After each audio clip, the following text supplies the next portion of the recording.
Hello, so we are back. This is the real first episode of this new style of content for me, so hope you guys enjoy. Like, subscribe, and hit the little bell icon. All of the links and info you need are down below. So let's start today's episode.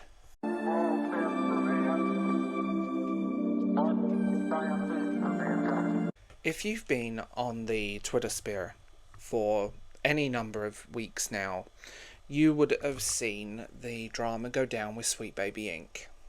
Sweet Baby Inc. are effectively sensitivity readers for games, and I will say this, their creators and people involved in the company have led a allegedly, wink wink nudge nudge, harassment and doxing campaign against people that have called them out. The company is detritus, and the people that run it are quite disgusting individuals that play victim, but it's okay for them to do it. A company run by a bunch of meaningless activists with little to do other than cry about how boobs are problematic. Now, I will say, I think a lot of people's frustration with the modern gaming industry is coming out on them, and they are part of a much bigger problem. Sweet Baby Inc. are just one domino in the pile, and really they're dominoes that should have fallen a long time ago. At the moment, updates to games are censoring women's bodies, but not censoring men's. Look at the recent Final Fantasy VII debacle. It's absolutely repulsive. Hobby tourists are coming in and claiming that this game is ist or phobic, or doesn't have representation of diversity, even though it's a remake of a game from 1997 and set very much in its own universe. The attitudes of these hobby tourists and sensitivity readers are absolutely detrite and bear no comprehension to real gaming. These people do not deserve jobs and really should keep out of gaming spaces, but here they are. But this goes down to a bigger problem. A far bigger problem, and it's just a symptom of it: censorship. Censorship in gaming is ridiculous. It's interesting how people cry foul when a game does this, and how the hobby tourist people come in and they look at the games and say this is problematic and that is problematic and we must change it. How dare a woman have cleavage? How dare is a woman attractive? People crying foul of how Lara Croft was apparently whitewashed, even though Laura Cruz did not really exist and was only a conceptual design, and the only reason that she existed was changed, actually, from Laura Cruz to Lara Croft, is Americans can't really say Laura in the way a British person does. They tend to say Lara, so it just became a thing. The whole situation here is that people are trying, especially in the Western industry, to strip games of what makes them fun. Every game must be representative of a political ideology. People cry foul if things aren't their viewpoint of the world and demand that games represent their political ideals, their ideology, their opinions of the world, and how they see themselves. But what they're missing is that video games are meant to be an escapism. Video games do have political stories and political narratives, be it the interesting discussion of, picking on Final Fantasy, of the ecosystem and nature and hurting the planet, but it's done in its own metaphorical way, focusing on the in-universe. What I find sad about this whole thing is that you end up with people who clearly have no idea what they're talking about. People that come into spaces that aren't theirs, take over and demand the original players leave. Articles calling gamers ists and phobes gets old, and blaming fans for failure of games that were clearly doomed from the start. I always find it funny the amount of people crying about the failure of the Suicide Squad. A game that I played and was utterly disappointed in. A game that looked like it could have been released on the Xbox 360, and then the excuses are made that people, look at all the hard work, you should be praising the hard work that they did to make this game. No, you shouldn't. You should be praising a good game. When it comes down to gaming, my taste in gamings tend to be a lot of JRPGs, and I mean that, and a lot of adventure games. I'm an old school Tomb Raider player. I played Final Fantasy when it first came out, and Panzer Dragoon Saga on the Sega Saturn remains one of the greatest RPGs and most interesting ever made. It's always funny when Western gamers complain that Japanese games don't have representational diversity or box ticking, but they're Japanese games made with a focus on Japanese culture. A lot of people want to strip what makes Japanese gaming uniquely Japanese out of the gaming because the Western audience, or these small number of Twitter keyboard warriors, demand that this game be censored and created and changed to fit their needs.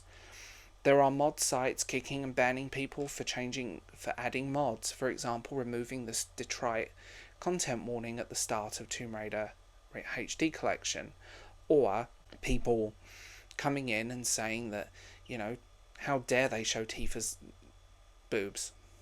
It's ridiculous. And boobs are not really my thing, let's be honest here, but it is ridiculous.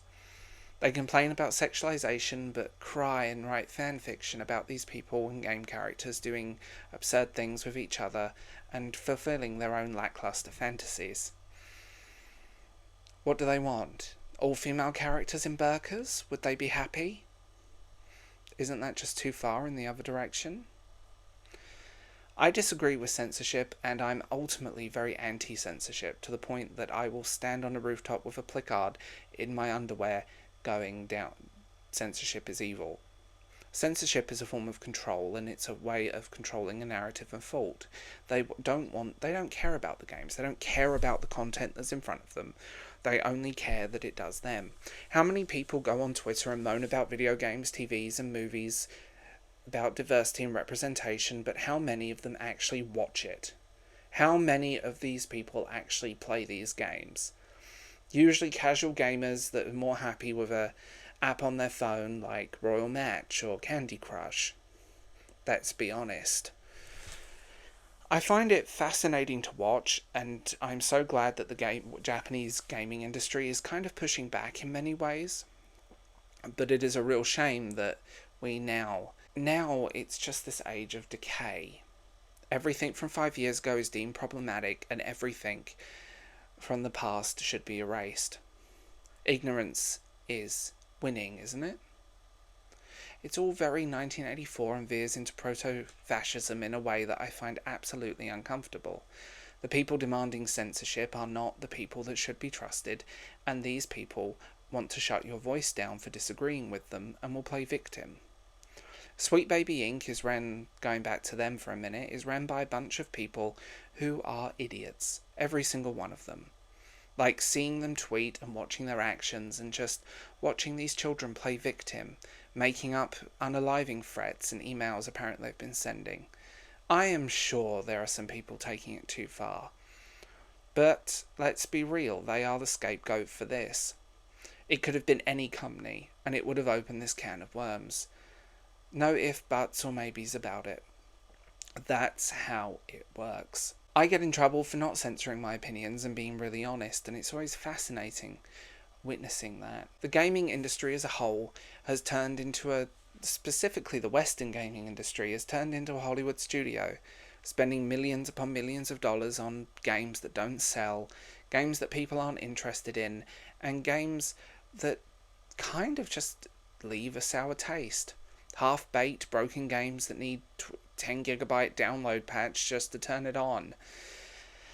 It's fascinating to witness, but the Western studios have got lazy, and they're giving in to these noises on Twitter and these idiots and hiring these sensitivity people and just destroying their own industry from under their feet.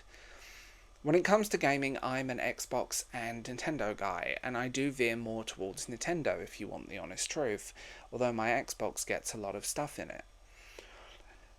I do find it funny that a lot of these people crying about Tifa's boobs will quite happily objectify these characters, post their erotic fan art, objectify men and complain that he just needs his shirt off. But oh my god, she has cleavage, the world is ending, and won't someone think of the children? It's kind of pathetic to watch, and these tourists, many of them don't really care about the game, the product, or what they're consuming. They just want to get off to it. They just want to sit there with their nice little jar of lube, and it's the same with many fandoms. Be it Star Trek, Rings of Power, Disney, Star Wars. A lot of the people are only interested if they can hump it, which is unfortunate. I find it interesting that people are arguing about the races of aliens in comic books that can't even come from Earth, that are bright orange. And seeing this trickle into gaming has been a steady and bad path to watch. At the end of the day, no company should tell the consumer what they can and can't do and can and can't consume. If you want to look at Tifa's boobs, go for it. That's a whole thing. It's funny how they do it though, but they tell you off for doing it? Hypocrites. The Sweet Baby Inc. issue is, if you want the honest truth, a symptom of a far bigger issue that I don't think will ever truly get fixed.